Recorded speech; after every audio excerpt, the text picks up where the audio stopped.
Welcome to Echoes of My Imagination. My name is Tracy Lee. Sit back, relax. Let me tell you a story. Tonight's telling is not of one story, but several. Old bardic threads gather together, the way fires are banked for the night. The stories are meant to wash over you, to give your mind something beautiful to rest against. This is a compilation for listening, for resting, for remembering how it feels to be held by voice. Let's get into it. The Tidewalker's name. Hope was not like the other children. Let's get into it.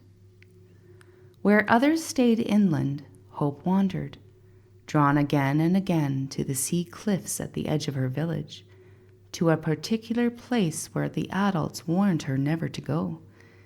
They called it Whisperstone Hollow, though the name was usually spoken in mutters, as if saying it too clearly might wake something up. She called it beautiful. The hollow was a jagged inlet, hidden between two cliffs that jutted like teeth of some ancient stone creature.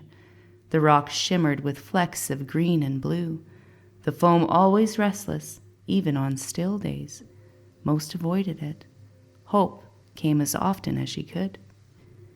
There she traced lines along the stone, curves and spirals she didn't understand.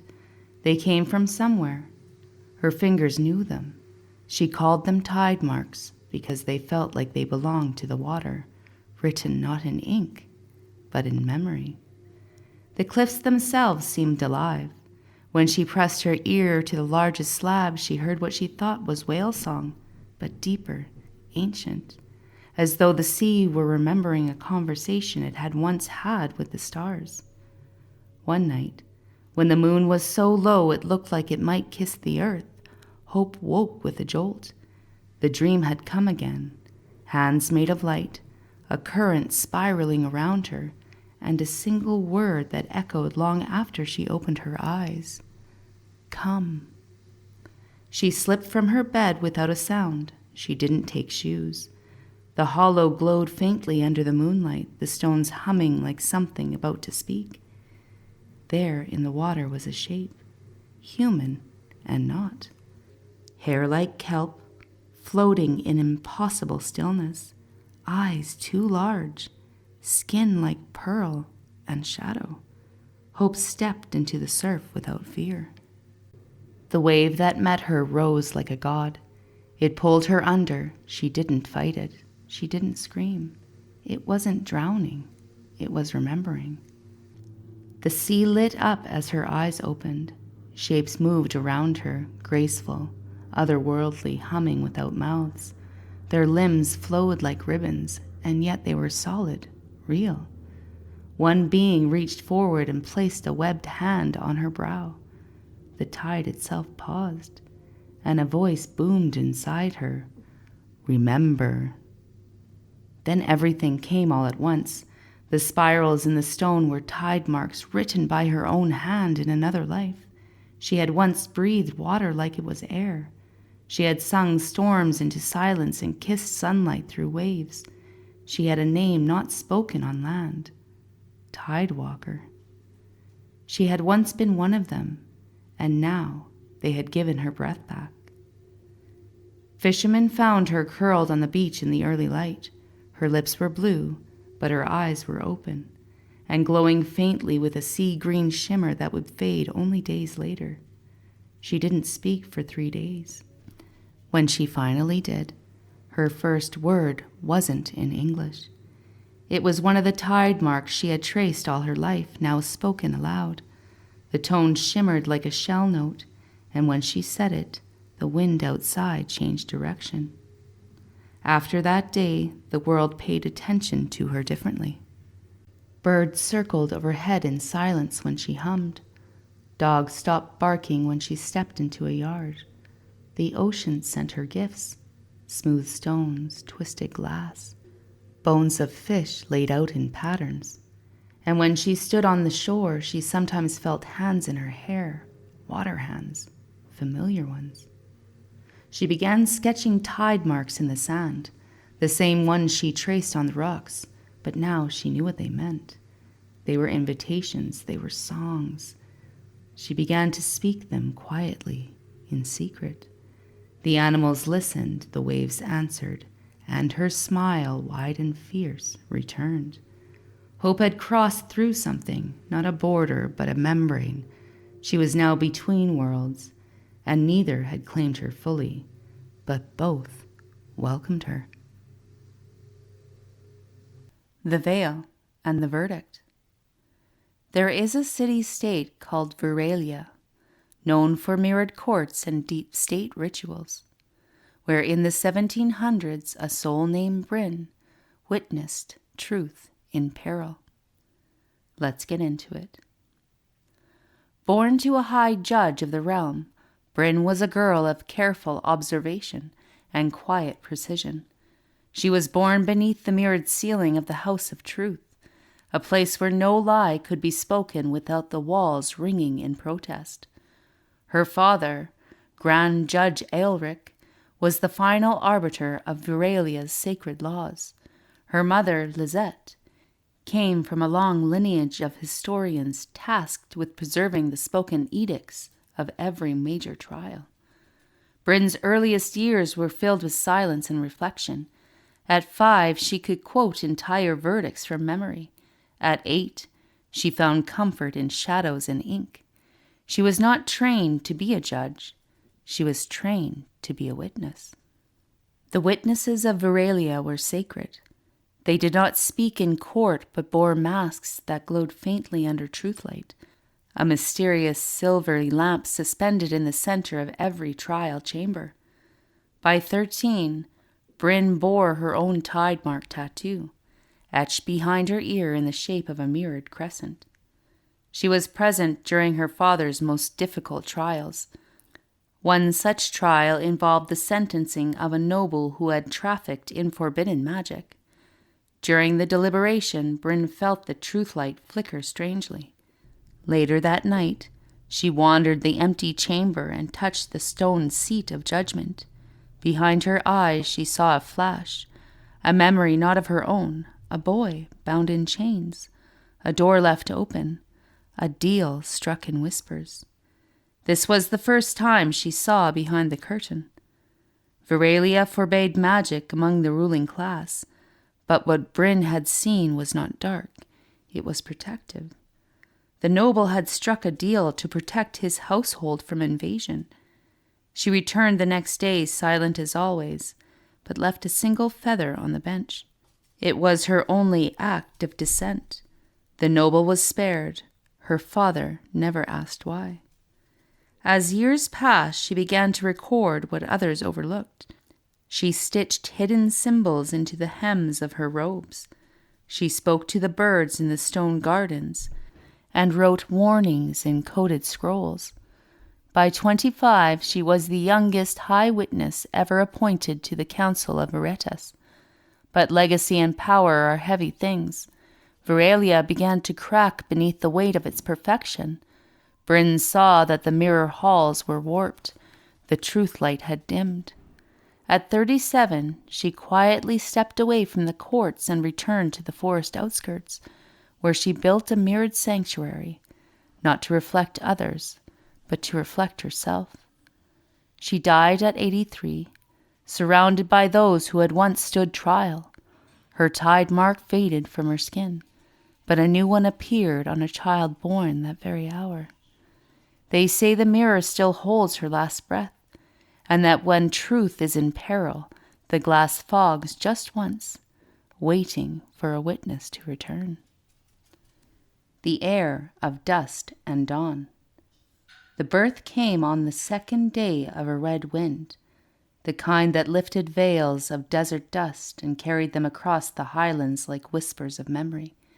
It was a place known only in stories now, Atheran Ridge, a land of rising stone and pale firelight, where canyons cracked open into sacred gardens hidden beneath scorched sandstone shelves. The land had once known water, rivers that sang, and people who remembered what the wind carried. Let's get into it. The child was born under a canvas sky.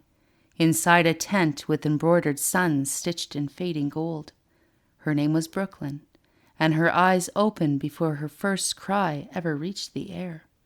Wide, gray and silent, like she already knew the sound of everything. Her father held her with trembling awe. Her mother, spent but radiant, kissed her daughter's forehead. The camp remained still, as if the desert itself paused to bear witness.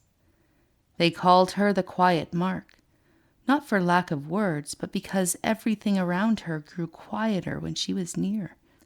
As a toddler, scorpions froze mid-step. Winds softened. Shadows refused to move. Brooklyn grew up in a fractured tribe of nomads who followed ancient ley-line paths and bartered knowledge instead of goods. They moved with the stars, not the roads. Her mother taught her the songs that bent light. Her father taught her the way the fire curls in wind tunnels and how to read the silence between distant drums. At night they gathered around powdery fires that glowed pale lavender, telling stories carved into stone tablets too old to touch. Brooklyn always sat just close enough to feel the heat, but never close enough to bask. She asked the kind of questions that adults couldn't answer, about the hollows under the cliffs, the echoes that weren't theirs, and about the dreams she woke from still holding feathers. She began marking her arms in soot and ochre, symbols only she seemed to remember. When asked why, she said, "So they know where to find me next time." At 12, she climbed into the ridge caves no one else dared to enter. Inside she found voices not human, guardians cloaked in steam and light and rustling feathers, who didn't speak with mouths, but fluttered her thoughts with geometry. They called her Heir of the Dust Line, the last line of an old Solar Keeper clan who had once turned sound into shelter and wind into shield. They told her body held a gate memory, a lock of blood and light only she could reawaken. In secret, Brooklyn began drawing symbols in her sleep. Not tide marks, not glyphs, but spiraling sigils like calligraphy etched from heat. Her hands moved without thought, and sometimes when she blinked, the symbols glowed faintly across stone walls or over the backs of beetles. She was given a tattoo, not carved or inked, but grown beneath her skin overnight, an indigo circuit at the base of her spine shaped like a sleeping eye. By 19, Brooklyn had become a keeper of wind songs and walked unafraid through sandstorms while others hid. People whispered about her, both revered and feared her. She could speak to the birds who nested along the high cliffs, and her closest companion was a black fox with emerald eyes named Charlie, who had once walked through fire to reach her camp and refused to leave her side again. She met a traveler, Lee, a cartographer who mapped forgotten truths. He spoke softly and knew how to listen. Together they found a buried library under the dunes, sealed with glass, where air still hummed like breath. There Brooklyn found her name again, not as a child, but as a lineage. Brooklyn was not just who she was. It was the map itself. The compass rose from her family line. But something stirred in the north, a rift. The watchers returned, this time warning of imbalance. Someone had reopened a vault meant never to awaken. Her bloodline was needed again, not just for her knowledge, but her memory. At 28, Brooklyn stood at the mouth of the ancient Stormcaller Hollow, a funnel-shaped crevice carved by light and sealed by silence. She pressed her hands to the walls and spoke the name she had carried since birth but never said aloud. The cliffs shimmered. Everything answered her. Charlie howled, the watchers sang, the tattoo on her back burned with light and lifted a beacon of sound that spread for miles. Dust lifted and danced in concentric waves, whispering not of destruction, but repair. Her body began to fade, not in death, but transformation. Brooklyn became light, then language, then weather. Her last thought before merging with the sky was simple and full of peace. Let me be the map they find when they're ready. The Dragon Memory. The highlands did not whisper. They roared in wind and silence. And in the crook of a mountain cradle, on the cusp of dusk and storm, Rowena came into the world with soot on her tongue and embers curling from her breath. Let's get into it. Her mother did not scream. Her father did not cheer. There was only the smell of singed cloth and the wide eyes of a midwife who had seen miracles, but never this. Rowena's childhood was both a hiding and a haunting. The village priest called her marked.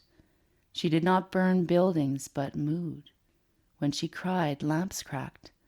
When she laughed, copper warmed. Her fingertips smudged parchment, even when she meant no harm. The other children dared not touch her. It was in her 12th summer that the fire within truly called. During a festival night, when the northern lights hung like celestial ribbons, a pyre burned out of time, too bright, too alive. In its glow, Rowena walked forward, entranced, and the flames bowed. They parted. They made room for her. That was when the firekeeper found her. Callan was a man of stone shoulders and soot-lined eyes. He waited for a sign, and she was more than sign. She was legacy. In the caves beyond the veiled ridge, he taught her the old ways, not of throwing fire, but of listening to it. Fire was not rage, it was memory. It held the song of stars, the story of beginnings. She learned to warm a dying heart without touching it, to mend bone with breath, to listen when the wind snapped wrong, because sometimes fire warned before it flared. But power feared is power twisted. When a drought fell and crops wilted, Rowena's name curled on bitter tongue. And when a fire took the granary, they did not see lightning, they saw her. She did not wait for torches, she ran. Into the highlands, past memory and map, where only the stone-etched bones of mountains remained. There, beneath the thunder-blown peak, Rowena collapsed in ash and grief, and it was there that the dragons remembered her. They came not in body, but in essence. Flames swirled with purpose. Smoke curled into shape. She was not their heir. She was their sister, their echo. She had never been cursed. She had been asleep. Rowena rose not to fight, but to burn with belonging. Years later, legends would speak of a woman who could quiet storms and split boulders, whose very presence felt like sun after long frost. Some said she could summon dragons. Others said she was one. Only the stones remember the truth, that fire, when loved, can be holy, that flame, when honored, can heal. And the girl named Rowena once lit the sky, not to destroy it, but to remind the stars that they were not alone. The hidden flame. They said the flame had gone out long ago. Let's get into it. The keepers of the Western Vale whispered of a time before time, when the flame of truth burned inside every soul. But over centuries, as fear grew fat and faith withered, that flame retreated, hidden deep in bloodlines, buried in lullabies and lull-covered graves. Orania was born to silence. The village healer's daughter, she was neither cursed nor cherished. She simply was. Her hair was dark as iron, her skin dusted like bark of old cedar. She rarely spoke, but she watched, she listened, and sometimes her gaze alone stirred unease in others, like she could see the rust on their souls. By 12, she had already buried her father, By 17, she could not walk into temples without the lamps flickering or flaring. And on her 20th naming day, when she bled into the water basin during an old rite, the stream boiled and bloomed gold. That was the first sign. She fled into the forest, not in fear but in instinct. Something older than memory guided her there, to a grove of black stone trees that whispered in tongues no longer spoken. There she found the vault of embers, sealed by silence and sorrow. She did not break it open, she sang to it, low, uncertain at first, but the notes came, not from her throat but from her bones, and the stone split like it had been waiting to fall apart forever. Inside the flame of seers, not fire, but a living spirit of knowing wrapped in light leapt into her chest, not to burn, but to awaken. Orania changed. She did not wear robes or claim titles. She moved as before, silent and unassuming. But where she went, secrets unraveled. In a single glance she could undo a liar. In a single whisper she could restore memory long forgotten. The nobility feared her, the broken worshipped her. The old remembered her in dreams they had never had. And though she never ruled, never raised a sword or cast a spell by name, kingdoms shifted because she existed. When she died, she vanished, no body, no remains. Only a circle of scorched earth and a single bloom of ember-petaled wildflowers that never wilted.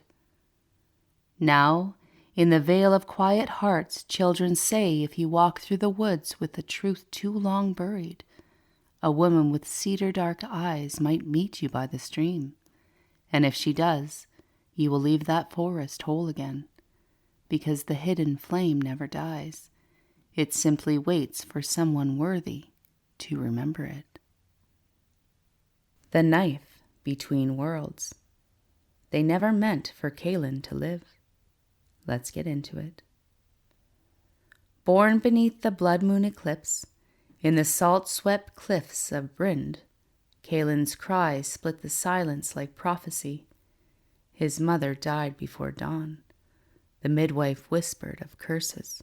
His father, a knife for Heir turned monk, wrapped him in the same burial shroud meant for the woman he'd lost. But Kaelin lived, and the world noticed. The Order of the Severed Veil found him before his 3rd year. Men in dark robes who could smell magic like wolves smell fear. They tested him. Blood, bone, silence. He passed every one. By 7, he could track the hum of spirit crossings. By 11, he could unbind soul knots. By 15, they handed him the knife, obsidian, veined in silver, etched with runes only those born between could read. He became their quietest weapon.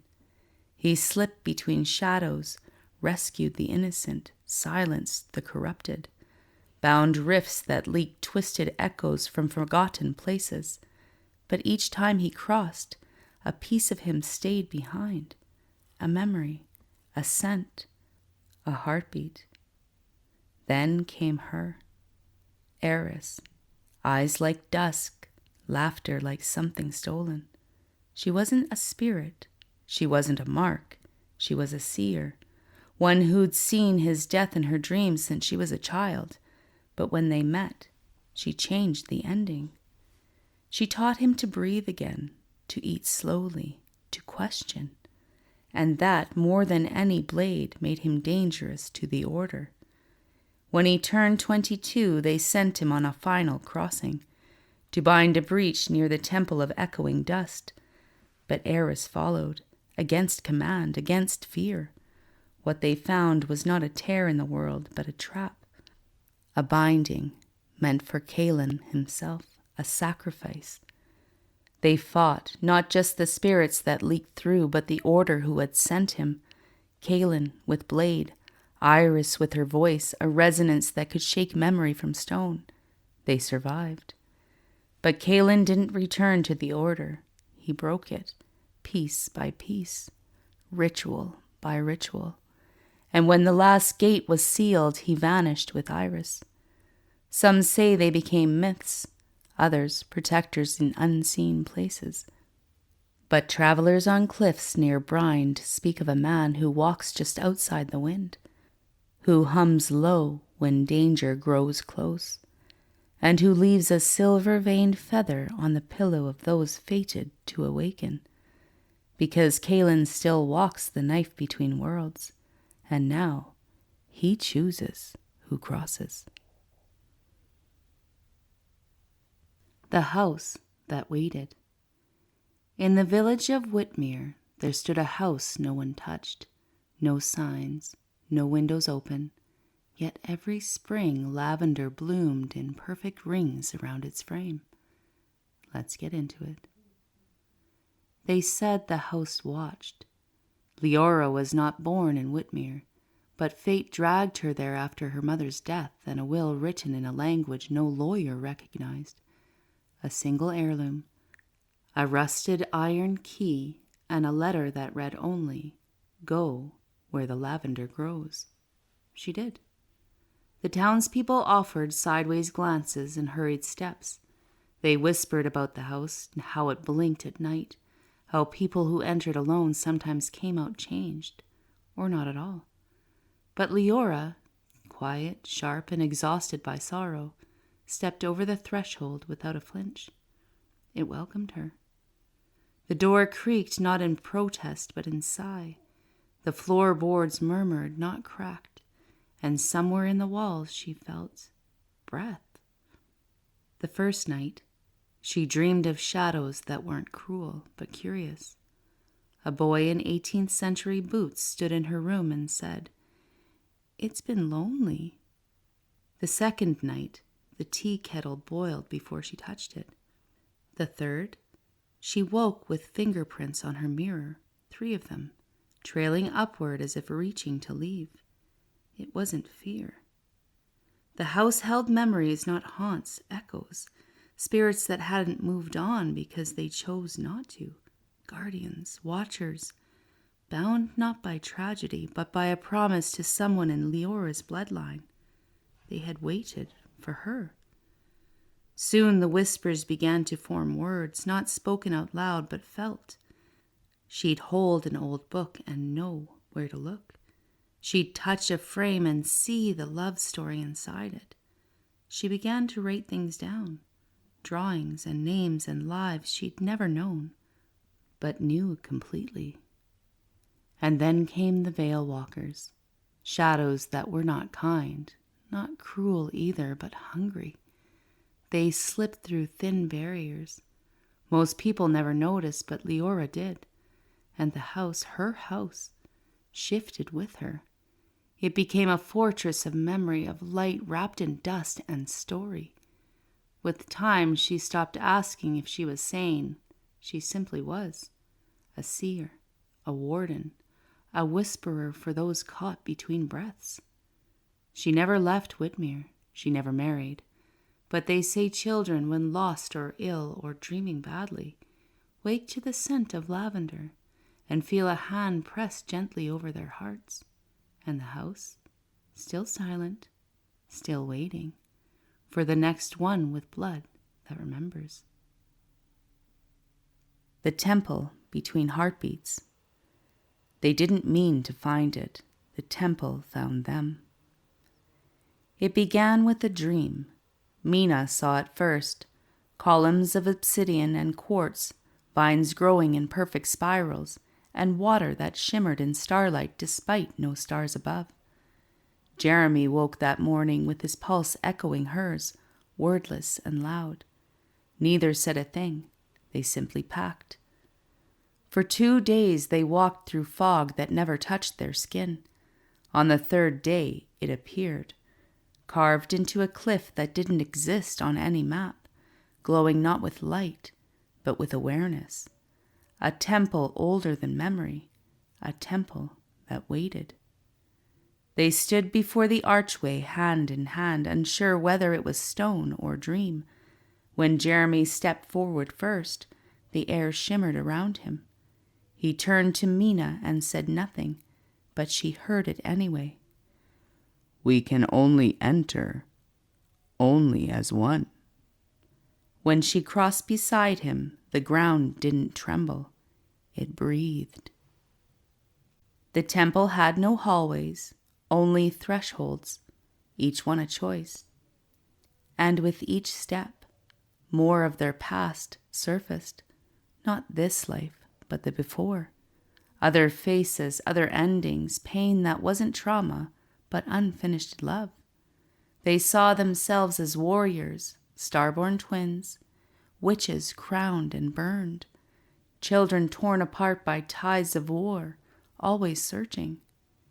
And then the vow, always made, always broken, but not this time. At the heart of the temple stood a mirror of water. Jeremy knelt beside it first, and when Mina followed, the reflection was not their faces, but their souls, threaded with gold and violet flame, no longer two, but one echo with two voices. And then they spoke, the words that rose unbidden. "In all forms, in all worlds, I choose you." And the mirror accepted. When they emerged from the temple, their bodies shimmered with energy that pulsed from within. Jeremy's voice calmed storms now. Mina's presence made birds fall silent and bow. They didn't become gods. They became complete. The temple vanished, but travelers say in certain mountain storms, two flames walk hand in hand across ridgelines. That if you hear two heartbeats in your sleep, one of them is your own. The other, the one who remembers you, still waiting, still walking, still choosing, every time.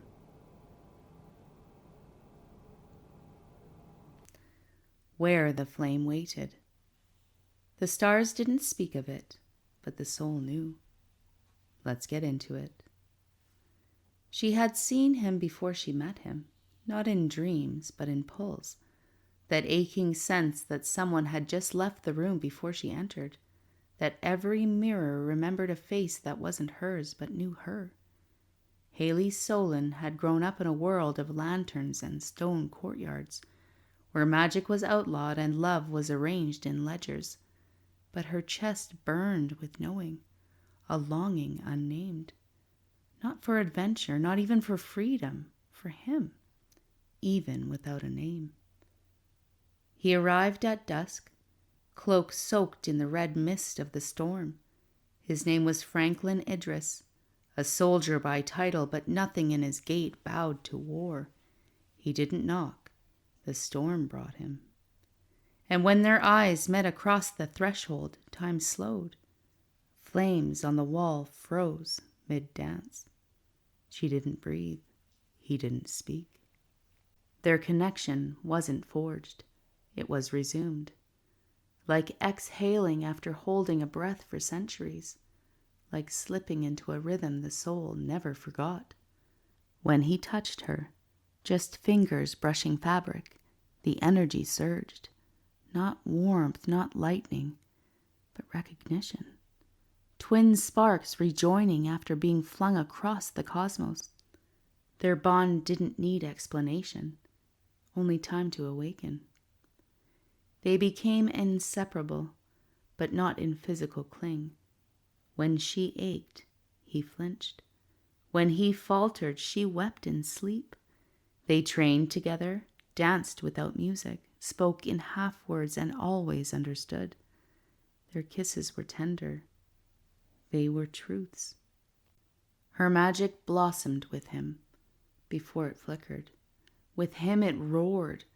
She began to bend fire, read memories from stone, hear songs from rivers. He studied her not by caging, but by mirroring. Because he wasn't her protector, he was her equal. Two flames, one blaze. But love like that threatens order.